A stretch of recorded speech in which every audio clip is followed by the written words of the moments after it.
For the first time in 46 years, the best of the best in the Sports Car Club of America return to the West Coast for the club's annual one-race battle for the title of champion in 27 classes.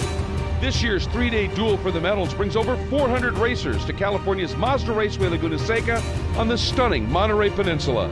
It's time to seriously step up at the 2014 and 51st SCCA National Championship Runoffs.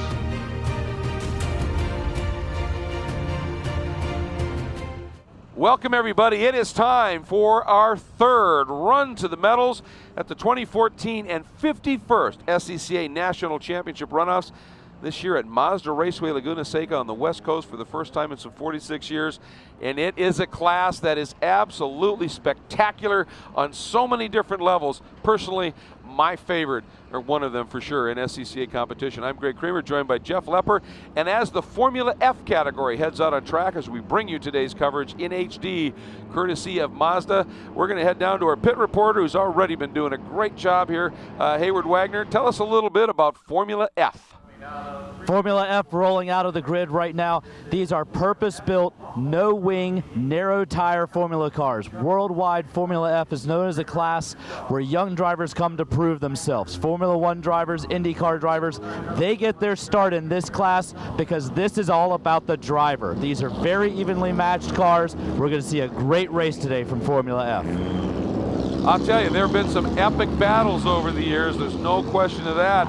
The guy who, as of late, though, has been the man in this class, oftentimes he's had immensely close competition behind him, but Tim Couch has just been spectacular in that Brayburn two-dog Hoosier and Euro-equipped Piper.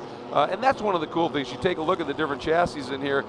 There's a lot of unique designs in Formula Ford that allow these competitors to come out here and really take it with different approaches. Did I already do it? Yep. Formula F? Yeah, well, there you go. No, there you go. I got the jar. That's going to be full. I've been doing this a long time. It's tough to make that switch. Tim Kotz with 2 straight victories in Formula F, trying to be the first person, and you talk about the history of Formula F and the runoffs, nobody's done it 3 in a row. He does have 3 championships. He won it in 2010, 2012, 2013, but it skipped out in 2011. He's going to try to make it 3 in a row here today. And the Sports Car Magazine has certainly picked him as a win. You never go against it. But he said that the thing is going to be there are 2 local guys that run here all the time that haven't done a lot of runoffs experience, and they are going to be massively competitive. Tom Merrill, who actually qualified 4th, and their 3rd pick was Jeremy Grenier out of Charlestown, West Virginia. Of course, not a local driver, but a guy who has been showing some great form. Recently, Reed Hazelton has been the guy that has been sort of the thorn in Couch's side, not making the trek out here. But boy, a couple other guys have just stepped up. Yeah, they sure have. And you look at Jeremy Grinner, and that's one thing, and Chuck Horn behind him is Scott said that, and when I got a chance to talk to him a little bit earlier, he says, I just turned 50. I'm the old guy. I got a 17-year-old behind me, all these young kids coming through. So he says, can the old guy, old age and treachery, was his 3rd straight pole, and once again, trying to make it 3 championships in a row. Well, he said they sort of switched things up this year. He said, we actually forewent a couple of events that we normally would have run and went and just did some intense testing. And he said, we really found a couple of things at the front of the car. And he said, it's really got that car. The turn-in now is just crisp. And he said, I'm just loving driving this thing, and it's certainly showing. Another guy to watch, Max Malinen. His dad, Mike Malinen, has been a Formula Atlantic national champ and the like. And Max now, picking up that family Swan Motorsports moniker that he's running here. Ethan Shippert, number 55, sitting in that 6th spot. Just some great stuff. And you look farther down the order, I mean, there's some serious competition, to the point that the 2011 national champion in Formula F, Lewis Cooper, in the 0, that's the Polestar Martini Shinola Racing, Van Diemen, qualified 15th. I mean, that gives you an idea of just the level of competition that the class has right now. And we're about to settle this one out. The pace car is in. 20 laps or 40 minutes. We hope it's the 20 laps as we are ready to go green here at Mazda Raceway Laguna Seca. Formula F out of turn 11, watching for the green. You'll know it. You'll hear those engines come to life. Boy, that field looks good. Late green, but there it flies. We are underway, and it is an absolute drag race between Couch on the inside, Grenier on the outside, side by side, down through turn 1. Now in the braking zone of turn 2, Absolutely beautiful field. Look at that, 3, 4, 5 abreast down into 2. Contact. Yeah, a little bit sideways there as the car spins out to the back. Ooh. More contact as he rolls backwards. Trying to pick the number up on that one, but not seeing it at the moment. A couple other guys off. That was just evasive, I think, trying to avoid that car. But it's a leader, and it's Jeremy Grenier from the outside, and the number 21, that's the Citation, has gone around Couts and picked up the lead. Boy, Couts is going to want to get that back right away. Back to the inside here. Look on the inside there. There is the number 51, Thomas Merrill. They make contact there. Oh, off into the sand trap. The 51 of Thomas Merrill makes contact with your pole sitter, Couts. Yeah, he went down the inside. I don't know that Couts saw him, turned in, and there was that bump. Couts went around, and that sent Merrill spearing straight off. Oh, my goodness, what a huge development here. Your defending multiple-time national champion is at least spun if he's not broken and done. And one of the guys who's considered a huge contender is off into the barriers. Yeah, and that he says it when I talked to him earlier. It's sort of been the Achilles heel in Formula F to win 3 in a row. Nobody's done it, and unfortunately, not going to happen this year. Yeah, unbelievable development. But look who steps up, the number 10 of Max Mellon at Liberty Lake, Washington, and jumps. He's the 2014 national points champ in that category, and he now slots into the second spot. 54 of Horn will be next up, so a good run for Chuck Horn, able to stay right up into that front group here. And you've got a great queue, of course, sitting behind them. And what I love is you take a look at the very different looks some of these cars have out there, and it's all about managing air in these cars. You don't have downforce aerodynamics, but you sure have slippery aerodynamics you pay a heck of a lot of attention to. Yeah, you should learn in the different car designs too. You got a good look at one of those old Swift DB6s. The front legs, actually you sit way far forward and then put a lot of weight over that front nose, a really grippy car. So a lot of the car designs, the Swift is a pretty dominant car, and I'm the first one to correct myself when I'm wrong, and I don't want to discount anybody, but Keith Nunez and Justin Pritchard, both 3 in a row winners. Keep doing it from 99 to 2001, and then Justin did it immediately next at 2002 to 2004. So 2 multiple 3 in a row winners in Formula F. Yep, and it was kind of interesting, you know, talking about Keith Nunes did it. He took what was a Formula Continental car, took the wings off it, made a couple of changes, and he said it just works better than the actual normal Swift DB1. He went with he was the first to go with the DB6 and make that happen. But that's something you can do in this class. You can look at it and make some of these changes. Thus you get, you know, the Pipers, the Citations, the Swift is a classic, but the Vestial now and the Spectrum. I mean, all of these cars, very special machines. Having a look right there, number 76 heading down in, and you know, again, this is a deep field, lots of talent as you get deep in that pack. Some absolutely phenomenal talent, and it doesn't matter where. And again, a lot of creativity in the chassis design. Yeah, absolutely. We got full course coming out, it looks like, and I would think after everything that happened on that lap, and what they've been great about here, I will say this, the stewards have been great about waiting and seeing, can these guys clear, can they get going by themselves? But at a certain point, you just have to pull the trigger and say, nope, it's a matter of safety. We're going to have to go under full course caution. So we got one early in this one, Jeff. Yeah, they sure do. That's going to close back up. Jeremy Grenier was leading at a kind of a significant lead, 2.8 seconds over the rest of the field, was starting to pull away. There's a good shot of third place runner Chuck Horn, started in the third place from Los Gatos, California, in his Swift DB6, and boy, just devastating for Tim Kotz and that number 51 of Thomas Merrill. Both started first and fourth respectively. Yeah, and I'll tell you, Max Mellon is going to be enjoying this yellow, not only because obviously when you're second and there's that big gap, now that goes away and you don't have to take anything out of the car to do it, but the lap before this happened, he set the fastest lap of the race. So he's showing some serious speed, and I think Grenier is going to be going, that's not good. Yeah, not good at all. Everybody's trying to add their names to the record books. You go all the way back to the first year that Formula F took place in the Runoffs, 1969. A gentleman named Skip Barber, his namesake here at Monster Racer Laguna Seca with the Skip Barber Driving School. Michael Andretti, that guy did it in 1982. R.K. Smith did it in 83, the first ever Pirelli World Challenge GT champion. You go all the way back to Anthony Lazzaro in 1993. So Lazzaro competing in the Ferrari and Pirelli World Challenge. So a lot of history all the way through Pirelli World Challenge. All the way through Formula F, just some great history. Michael Andretti, the names that you add to this list here. Scott Atchison, Rich Wakefield. I mean, some of the notables that you've seen in Pirelli World Challenge, Pro Racing, IndyCar, all the way up to Trans Am Series, started right here in Formula F. I talked about this is the class where car control is mega. And so while we're under caution, we're going to step away for just a minute. We will come back, hopefully for the green flag, to get this run to the gold in Formula F back underway. Oh, we just got word. We got the lights out on the pace car. Great job doing the cleanup here by the corner workers and the EV crews. So the lights snap off on the pace car, going back to green. This time we'll be completing lap 3 under green. So lots of racing yet to go. Again, 20 laps or 40 minutes. This was a caution that was shorter than I thought it was going to be, so we're still good, I think, on lap count.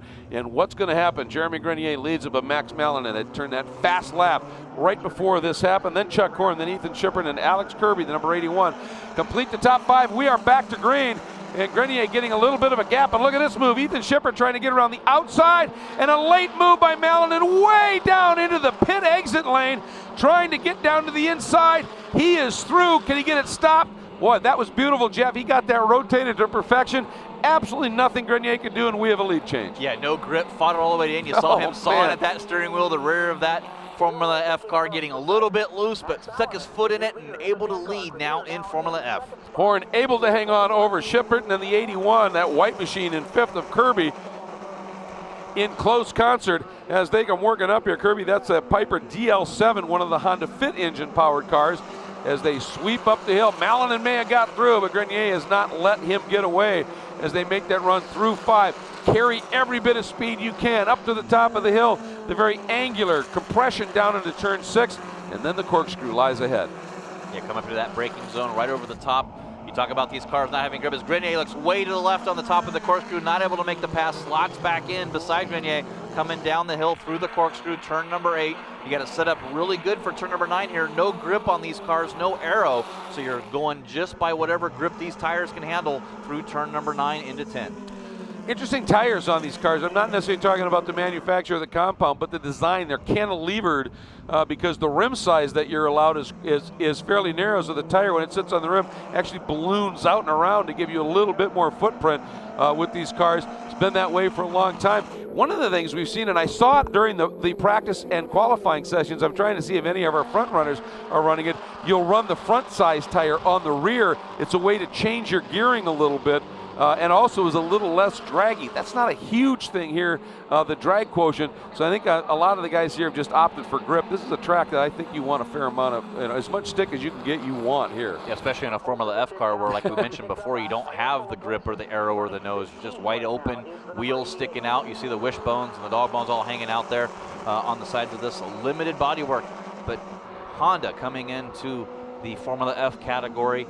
In the qualifying, the top 15 cars all running that new Honda motor. Oh, looks like the big move. Is that the number 2? Ooh, almost contact there. I think that may have been the number 12. That's the Vestal, one of those very unique cars where they let the driver, it's actually, you sit a little bit more upright, and the car is exceptionally narrow. And you go, well, we'll take the frontal area up and over the car, but we want to channel the air smooth around the sides. And that car now has moved up. That should be for 6. That's Mike Lewis in the number 12. Yeah, Mike Lewis doing double duty as well, sitting, I believe, was their pole sitter in our GT1 category you'll see later on this weekend. Is running Formula F. Talk about 2 different entirely brands of cars and makes of cars running. Yeah, both of them that demand immense car control, but they come with about a difference of, these days, about 700 horsepower difference between these cars and a GT1 machine. But, the fun quotient is about equal, because the one you just get it with power, and this one you just get it with close quarters open wheel racing in its purest form. And boy, that was an interesting line. Chuck Horn really trying to figure out a way to run down Grenier here, but Max Malin just uncorked a 1:33.466 lap for Max. That, by just a quick look here, that's borderline pace at a qualified at. So we're seeing it once again, just some great speed. But look at Grenier, got a tremendous run out of turn 3 and 4, and now all over the back, Malin, and even thinking about defending into turn 5, Jeff. Yeah, but Grenier His lap time, a 1:33.466. Identical lap times, first and second place last time by. There is zero gap between these two drivers. Yeah, it's rewarded on who gets it first, and because he was leading, Malinen did. But look at this, Grenier going to pop to the outside, side by side in the run to the corkscrew. And what he's hoping is he can stay put or at least get Malinen to tighten the radius up. But Malinen, that was perfect, exited right where Grenier would have wanted to go to make that work, and he just had to give. But boy, Grenier is lit. Yeah, he's on a chair here trying to get run. If these guys get side by side, don't count out local Chuck Horn. He's from San Francisco region. A lot of laps here, a lot of national and regional victories and championships in the Formula F category. I was going to say, Horn, we'd watched him. Whoa, the number 66 has had it go all wrong. Robert Melvin, the ColoradoPen.com Front Range Motorsports Van Diemen.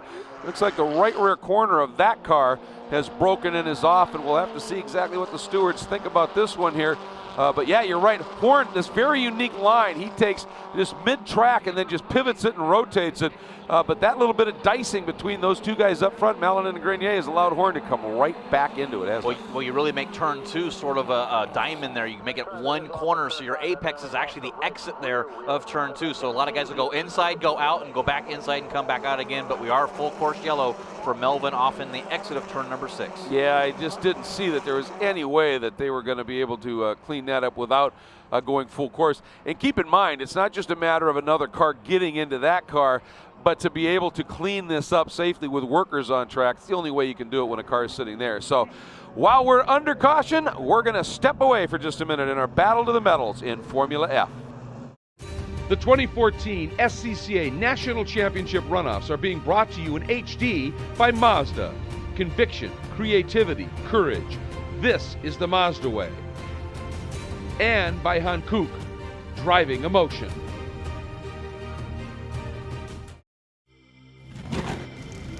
Some people go to enormous lengths in the name of safety, like the inventor of the flame-resistant racing suit, Bill Simpson. Courageous engineering is also the Mazda way, and why the 2014 Mazda 3 has an available class-exclusive suite of 8 safety features and a top safety rating. Because when it comes to safety, you can never go too far. This is the 2014 Mazda 3. What do you drive? This is Kenny. Kenny is a dentist, but he races autocross on the weekends. But he's not thinking about his tires right now. Kenny buys all his tires from TireRack.com. Using their exclusive test track reviews, he knows he's always getting the right tires for his car. But Kenny's not thinking about tires right now. Kenny's thinking, oh man, oh man, oh man, oh man, oh man. This is awesome. TireRack.com, proud sponsor of the Tire Rack SCCA National Solo Program. Machines and their manufacturers span the planet. This is no spec series. Diversity breeds excellence and brings battle. Ride with the best and test the iconic circuits of North America. No pit stops, no quarter. The world watches and knows this is how racing should be.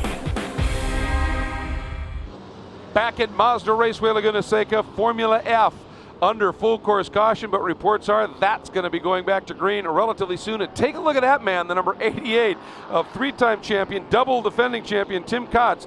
He never went down a lap, and on the lap before the caution came out, Jeff, he set a lap by just a fairly small margin. That was actually quicker than he qualified, and he's not that far out of that with this caution. No, he's not. He's currently sitting in the 12th position, starting to make his way up. He went 9 thousandths of a second quicker than his qualifying time, ripping off these fast laps, trying to recover. Well, we're going to watch his progress up through the pack, but before we do that, Hayward, what's happening in the pits? I just talked with Tim Callis' crew. They said the car is fine. There's no mechanical issues. Tim knows he's turned the fastest lap in the race. These cautions are helping him a ton. He thinks he has a chance to run up to the podium here. Well, I wouldn't bet against him, just the form we've seen, and he is going to be spectacular to watch coming up through the pack. This is going to be fun. And how many times, I mean, I've seen it a number of times at races, pro or club, where a guy gets tanked, just nicks the wall, something, and instead of the car being broken or bad, they go, I don't know what happened, but it was magic after that. So Couch said, yeah, this car is working. Now it's just time to seriously step it up and watch that Mazda safety vehicle. The lights are expected to go out up in the corkscrew. We're going green this time. And take it back to the shop, measure everything, and have that set up be what you need to be next time you run. But coming down the corkscrew, lights going out on that Mazda pace cars. We're set to restart at lap number 8 of our Formula F category, set for 20 laps or 40 minutes in this national championship race. And the story we'll be watching, can Tim Couts, back in 12th now, can he recover and try to make it 3 in a row? Wow. Even a podium will be amazing if he can win this thing. It will be one for the ages. And we're about to find out. Field now working its way down through the exit of 10 for the leading group. And there is Couts as he approaches turn 10. Pace car is off. Young Max Malinen is going to be giving it a go. Jeremy Grenier in second. Chuck Horn third. Ethan Shippert, Alex Kirby rounding out your top 5. Onto the front straight we go. Grenier is not letting Malinen go. He knows. Remember what Malinen did to him on that last start. And now he's going to try and give it a go, but Malinen timing it beautifully. But these cars will draft. Grenier's close. Malinen knows it. Moves over. Oh, and we've got 2 cars coming to the green at the exit of turn number 11. And they are entangled. I don't think they're going to be going anywhere. Well, I don't know if we're going to be able to keep this one going, but Grenier, he wants the lead now. He ducks through, he picks it up. Does Malinen have an answer on the exit? He did the over-under. It's going to be a side-by-side blast. And Grenier, that outer line, Jeff, just gave him that better entry speed, that more open radius, and it paid off huge. But we want to watch. Where's that silver car? Where is that thing looking here as it comes up? Oh, look at Horn. Big move by Chuck Horn. Yeah, the problem with turn number 4 is that's flat out in a Formula F car. You don't have to lift. With Malinen having to give up that corner a little bit, protecting that inside, he had to lift there through 4. That allowed Chuck Horn to get the run and make that pass into turn number 6. I think Couch might have made his way up into the top 10, possibly as high as 8th. And this is interesting too. Ethan Shippert, boy, did he get a run. Malinen, something seems to have gone off just a little bit, and the full course caution flies. We sort of expected that one to happen. So I don't know whether that pass by Ethan Shippert on Malinen will hold if that full course caution came up right as he was starting that pass. We'll see about that. But again, those 2 cars where they were, Jeff, at the exit 11, there's just no way. Yeah, Malinen got back around him. I think that's what exactly you said happened. I think Shippert just backed it off a little bit, saw the yellow there, let Malinen go back around, and there is that number 41, I believe, of Randy Aycock stuck off on turn number 11. I believe he made contact, I think, with Edward Earlson. Don't quote me, but I thought that I saw that number 8 car stuck off on the side of turn number 11. Yeah, and he was able to drive up. You can see, even if he's not damaged, he's just high-sided. The back of that car hung up in that those rear tires in the gravel, and there's absolutely nothing that he's going to be able to do. And keeping an eye here, they should have just come. So, yep. Tim Couts, 10th. 10th now, yeah.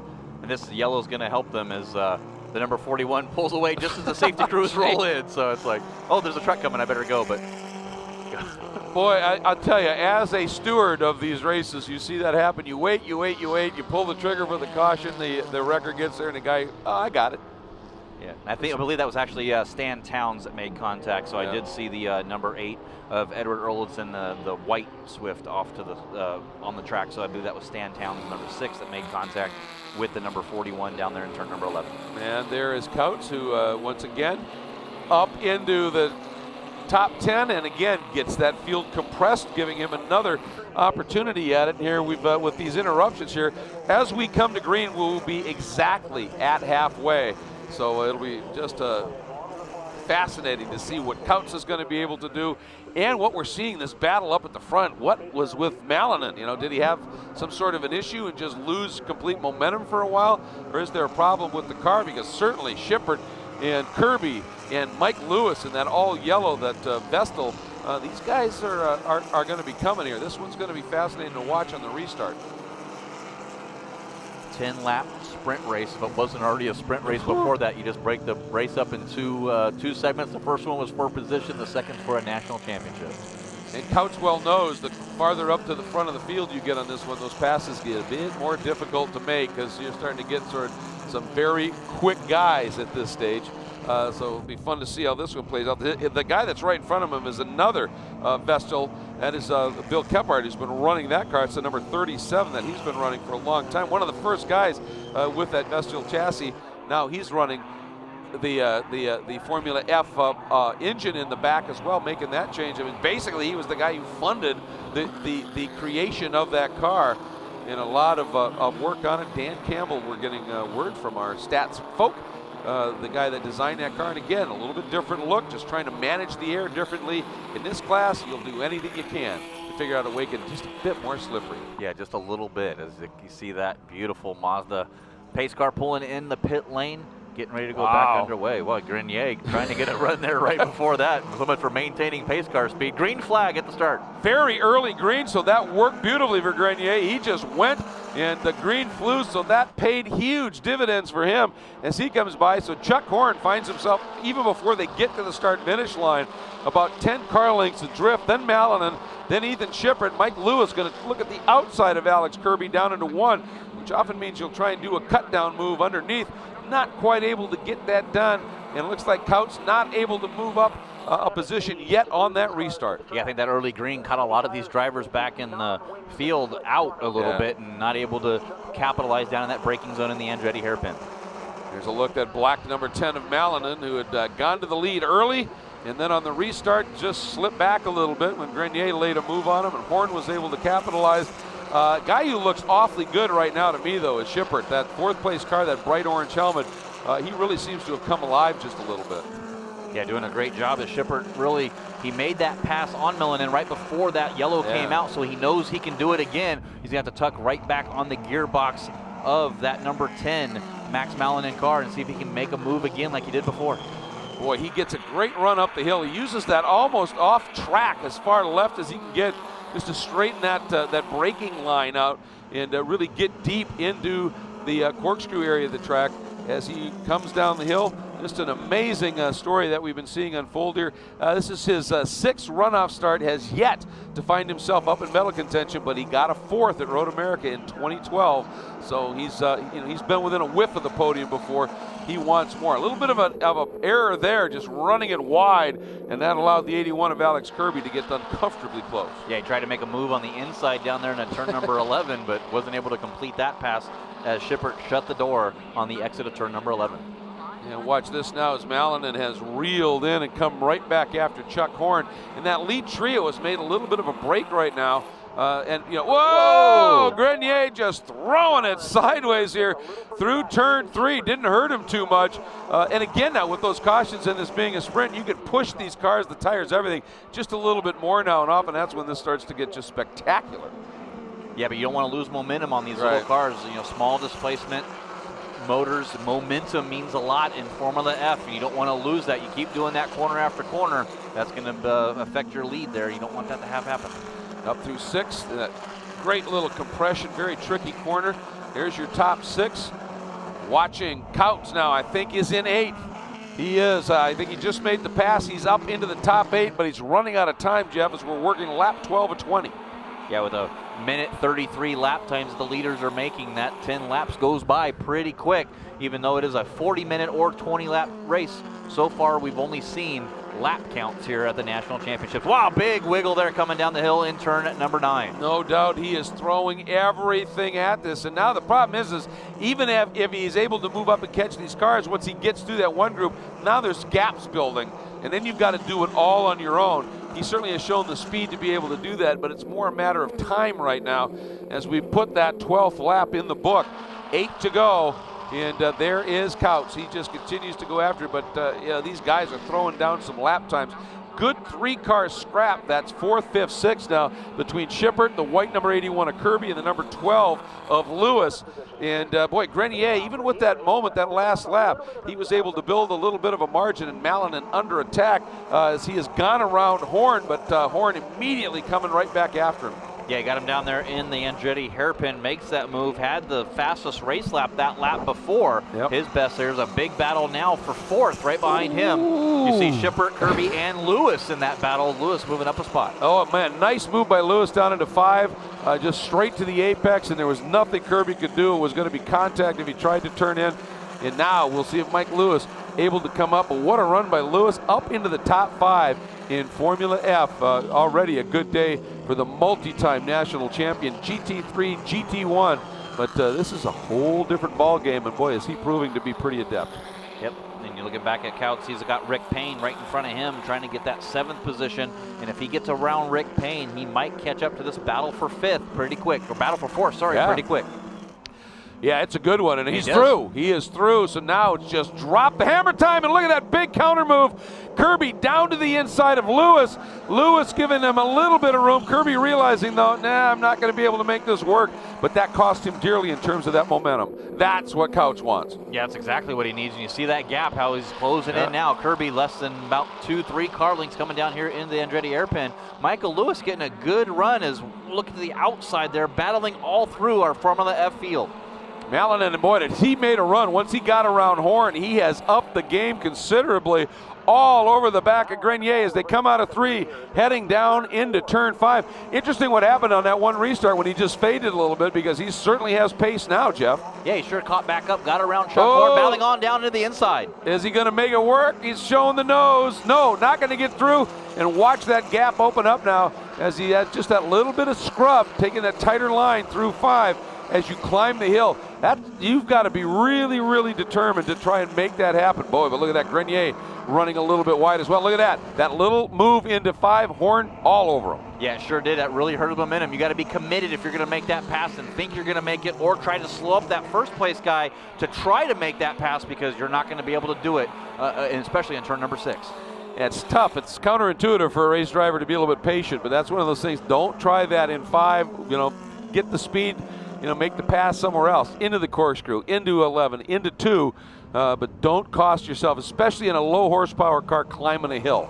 And I think Malinen now went, yeah, okay, got it. And we'll see what he does at this point, as we are now completing lap number 13. And putting 14 in the books, actually, so down to our final 6. Boy, it didn't take long for Malinen to reel him in, and he's got a big head of steam, and Grenier knew it. Boy, he went deep to the inside to defend, Jeff. Yeah, you're allowed to make one move, and that's what he did. He went down to the inside. I mean, this is SCCA club racing. I'm not sure what moves you're allowed to make. I know in pro racing you make one move, but big defensive from Grenier down into turn number 2. I mean, you could turn into the corner anytime you want, as long as it's not in reaction to another guy. And he didn't react. He just stayed way tight. That's absolutely fine, I think, in most anybody's book. But Malinen definitely has speed right now. And look at the pace. These 3 guys have been showing the margin they've now opened up over that orange helmet in that black machine of Ethan Shippert right now, the Spectrum machine. Yeah, big gap. We'll have to see where Couts is, but I'm not sure that he's going to have enough time to make it happen. We need another full course yellow for him to close back on the gap. He's sitting in 7th right now, right behind Kirby and Michael Lewis. Kirby got around Lewis this last lap. Yep, this has just been some absolutely spectacular racing right now. There we go, into the corkscrew. Wow, Malinen absolutely was perfect through there, wasn't he? Yeah, right on the edge, over the berm, just clipped the side of the dirt with that left front on the turn-in point of the corkscrew. Just a picture-perfect line through that historic corner at Mazda Raceway Laguna Seca. Through 10 and down into the braking zone of 11. These 3 are really trying to decide this one amongst themselves. I mean, the margin now back to Shippert is a fairly good chunk, almost 3.5 seconds. So this one is really up to these guys as we complete lap number 15, 5 to go. Now he pulls a little bit more of a gap. The difference a little over a half a second, 6.88 amongst first and second. Chuck Horn about a 1.5 seconds over your leader, Jeremy Grenier, still leading in our Formula F category. Through 2, up into 3 once again. This is very flat parts of the track, and again, you get a little bit of that dust that they haul up, and every time you come to these corners, 3, 4, even 5 to a degree, you sometimes just never know what your grip is going to be like, do you? No, you really don't. Somebody could drop a wheel off, throw some dust up there, you go into the corner, why is my car not turning? What's going on? So you really got to have a good heads up, guys, and a lot of experience with all these drivers. I just think I saw Tim Couch make a move into 5th. I'm going to make sure on that, but he may have just made the pass up into the top 5. But the problem is now he's got a long, long way to try and get these guys, and that's going to be the problem. He did. He is through and into 5th. There's Ethan Shippert sitting in 4th, that bright orange helmet, and there, the silver and red Piper of double defending champion Tim Couch up into the corkscrew, but a lot of ground to get to that front group. Yeah, so time is running out with 4 laps left next time by. just honestly don't think he has enough time to make it happen. He's going to have a problem, and if it's a big problem, we might end under yellow because we are time restricted here at the 2014 National Championship Runoffs with 24 races this weekend. There's not a lot of extra time in the schedule to extend these laps out. Yeah, and the problem is when you're running through traffic, you're not running your fastest laps. And as Max Malinen has just turned the fastest lap of the race at a 32.820 the last time by, Couch turned to 34.8 as he's running traffic. So that is, part of the issue here is, he's making the moves up through the traffic, but that gap to those leaders is getting farther and farther out. A little tough here, but boy, Malinen is just not letting Grenier go, and we've got some lap traffic that's going to play into this one too. Oh, it's not over yet. Boy, number 1 and number 2 set their fastest laps of the race personally, with Malinen setting the overall fastest race lap all weekend long for second. So trying to battle up. He sees that lap traffic. Maybe Grenier can get held up a little bit, and Malinen can make a move. It's not over in Formula F. Yeah, and they're coming up on that traffic through that tricky turn 6, and then the run up into the corkscrew. Grenier going to catch him at just the right time. And, that number 99, Alan Murray, moving over to the normal line, then realizing Malinen was there and left that little bit of a window open. So, again, neither of them getting too affected. However, Horn is going to get trapped, and that is going to cost him. It just went from trio to mano a mano. Yep, it's one-on-one for the battle and the lead in Formula F. Grenier has it, Malinen wants it, battling here. Half a second was the gap across the line. It's a lot closer now as it comes down to turn number 11, right on the back gearbox of Grenier. Well, and Malinen now doesn't have to worry about Horn at this point, so now he just full focus forward and do what you need to do here. Certainly looks like Grenier gets a nice launch out of turn 11, just enough, but Malinen picks that toe up, and now he's going to pop to the outside, and let's see if he's going to do something in terms of an over and under. He's going to try it. It's awful tough to do when you got a driver as savvy as Grenier who puts that car right where you want to go on the exit, and suddenly you find yourself trailing. But I think we are in for an absolutely spectacular run to the finish here. Yeah, I'm not sure if I want to be leading coming out of turn number 11. Who knows who's this going to happen, but Grenier gets a great run out of 3, a great run off of 4. Malinen not able to really keep the momentum through this infield part. It seems Grenier's car's a little bit better as he turns through turn number 5, but Malinen definitely has the advantages pulling up that hill to turn number 7 and the corkscrew. Yeah, he's been magic up here through turn 6 and then through the corkscrew. His line through there, the way he gets that car to pivot and rotate into the corkscrew, gives him a great launch down the hill. Here we go, more traffic lies ahead.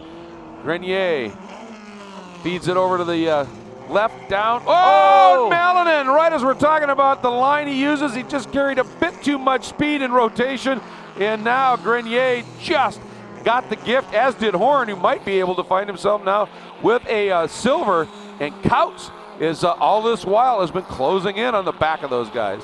Yeah, he's in 5th. Shippert's right in front of him. And now Shippert's going to battle with Malinen.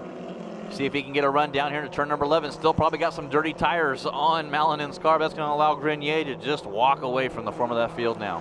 Boy, absolutely. But you got to give it to Malinen. The effort that he put in this one as they come by. Horn into 2nd. Malinen into 3rd by a click over Ethan Shippert, and Tim Couch right there in 5th and closing in on the back of these two. There he is. So a podium is certainly unbelievably not out of the realm of reality here for one Tim Couch. Yeah, good run for him. If he can Look do at it back to Shippert. the inside. That's what Couch wants. You guys, you get these two guys duking it out side by side, slowing themselves out. Couch is going to come right into the picture. He is there, Malinen, Shippert, and Couch. Yeah, you saw how quickly he closed right up there, too, on the exit of turn number 3. Might be able to make a pass into turn number 6, but you got to make sure you can complete it if you're going to do it. He looks and goes back. That's a champion right there. Realize, no, it's going to kill me on the exit. Move back over. Keep that momentum going, isn't it? Yep, that's exactly what we've been talking about all race long. You saw it happen where guys had tried to make that move and then lost it. He didn't make that move, and he's still right there. What do they say? The 3 keys to victory in most Formula F races? Momentum, and then probably momentum. I mean, it's that important. And, boy, this is going to be fascinating. Down through the corkscrew. Now, Couch has Shippert in his sights. See if he's able to do anything. Your best opportunity is going to be down into 11. Mallinen, once he got that car cleaned up, the dirt off the tires again, he's starting to show some speed. Is Couch going to be able to do anything? Not quite close enough, Jeff. No, not right at all. As Shipper got a great run coming out of turn number 10 into turn number 11. Runs a little wide on the exit 11. Couch's going to tuck right on that back gearbox and make a run. He's going to go to the outside first, try to do a power move to the outside into the braking zone of turn 2. The white flag, 1 lap to go. Couch has the nose ahead, but it's a position battle right now. There's the over-under, but again, and Couch trying to pick up the throttle just a little bit to get the drive out. He goes around. That's this dancing on the edge. That's what I'm talking about with these cars. They are so knife edge, so spectacular to drive. And so Couch on the cusp maybe of having a shot at a podium. I mean, he would have needed a little something yet, but still fantastic stuff. And there is the number 54 of Chuck Horn. And what a day he has put together. But there's the guy. He has withstood pretty much everything, Jeff, from second on the grid and not making a mistake. Jeremy Grenier has been absolutely superb as we are on our final lap, half a lap to go. Last time through the corkscrew for our Formula F leader. Yeah, Grenier really battled back. He lost the lead a couple of times, got it back over, and then once Mallinen made that mistake, able to pull a 4.5-second lead over Chuck Horn. Down through 10, in for the final time, into turn number 11 for the final time, feeding it throttle, knows he has a little bit of room, goes to the wall to say thanks to the crew.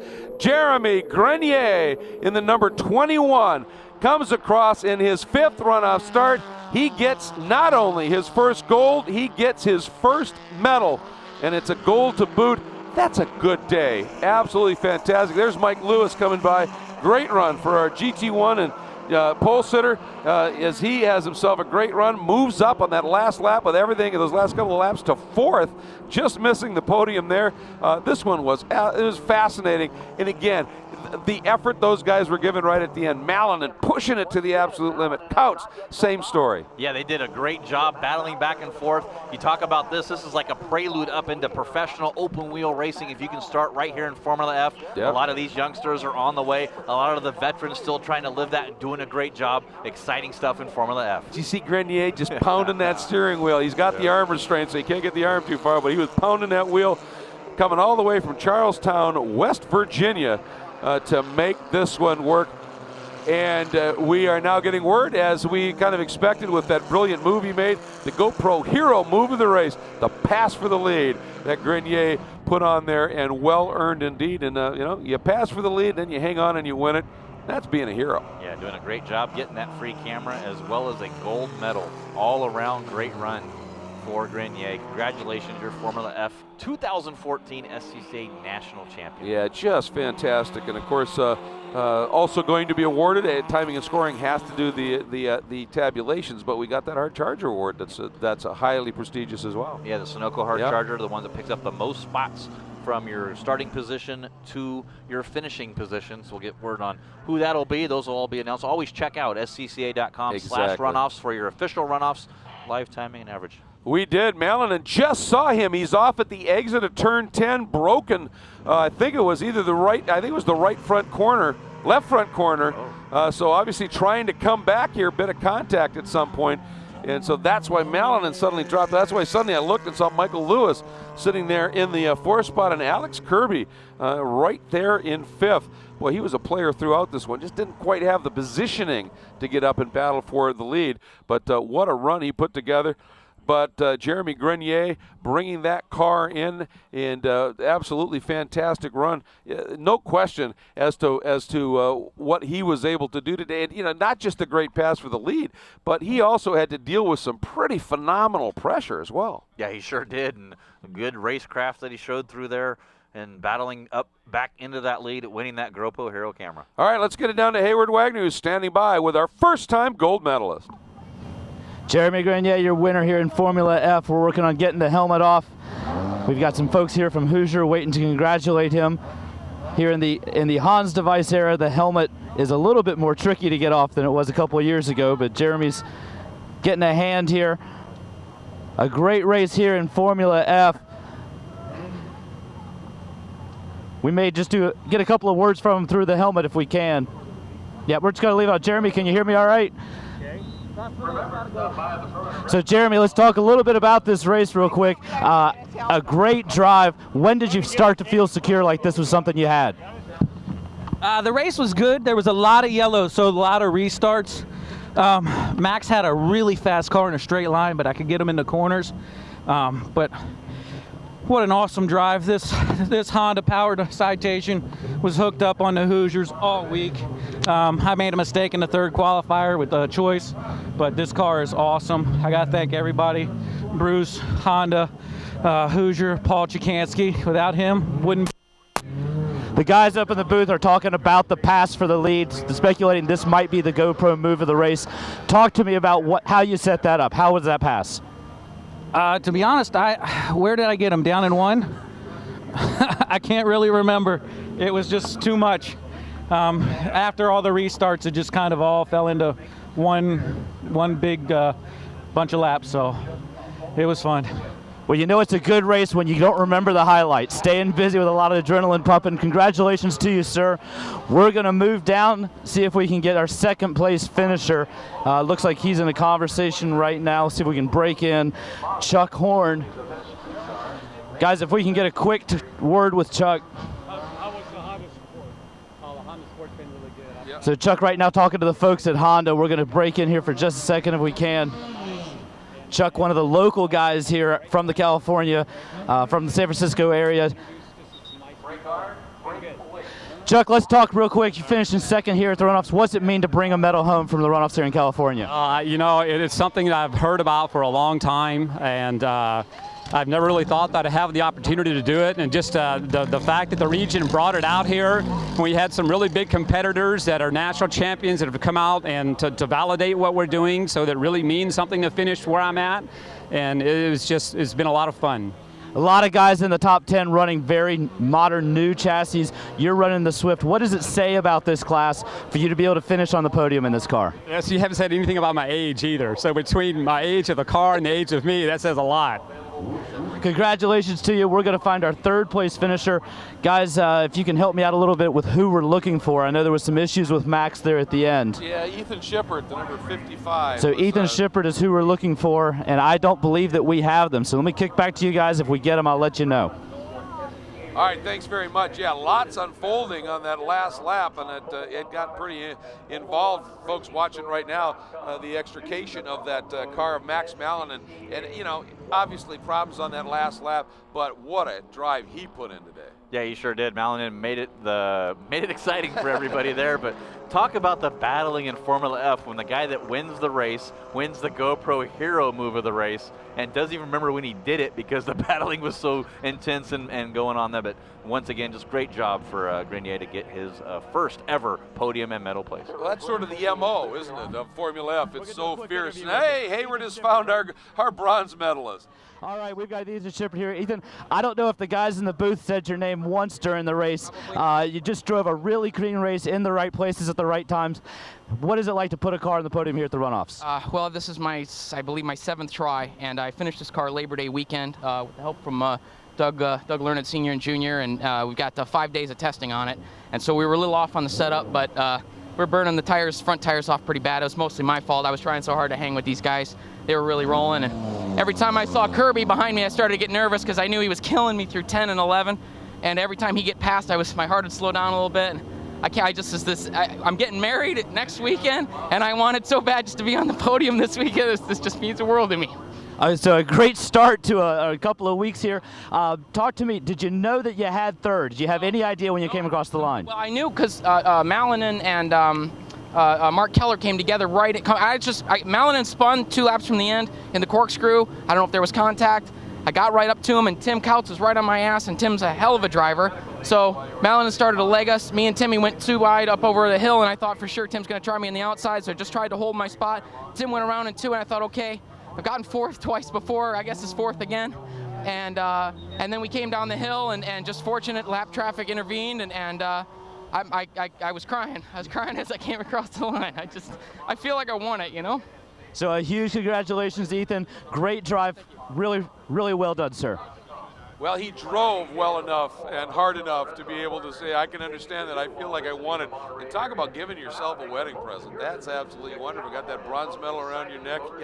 Not only do I say I do, I did. Yeah, that's exactly right. And I think we need to make a special award for the best interview all weekend long. That's right. As Ethan Schiefer did a great job getting his first ever podium after 7 tries. Absolutely fantastic. What a wonderful story. I love the runoffs, folks. That's why.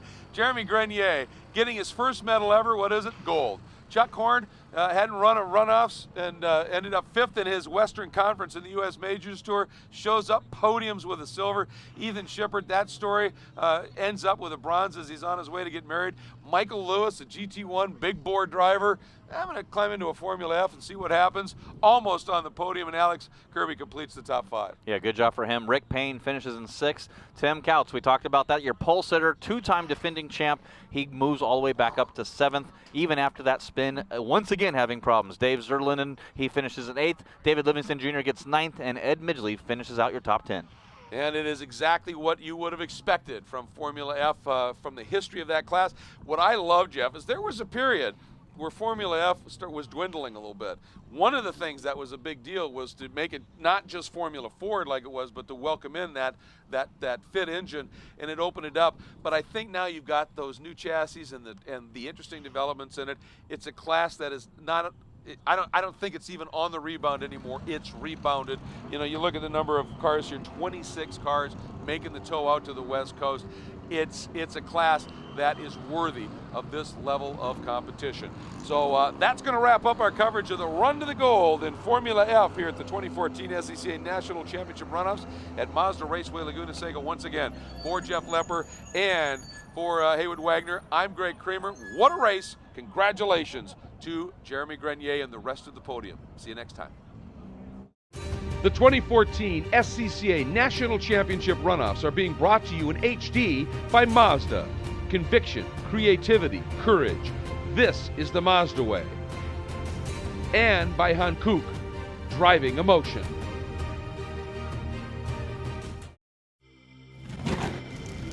Some people go to enormous lengths in the name of safety, like the inventor of the flame-resistant racing suit, Bill Simpson. Courageous engineering is also the Mazda way, and why the 2014 Mazda 3 has an available class-exclusive suite of 8 safety features and a top safety rating. Because when it comes to safety, you can never go too far. This is the 2014 Mazda 3. What do you drive? This is Kenny. Kenny is a dentist, but he races autocross on the weekends. But he's not thinking about his tires right now. Kenny buys all his tires from TireRack.com. Using their exclusive test track reviews, he knows he's always getting the right tires for his car. But Kenny's not thinking about tires right now. Kenny's thinking, oh man, oh man, oh man, oh man, oh man. This is awesome. TireRack.com, proud sponsor of the Tire Rack SCCA National Solo Program. The machines and their manufacturers span the planet. This is no spec series. Diversity breeds excellence and brings battle. Ride with the best and test the iconic circuits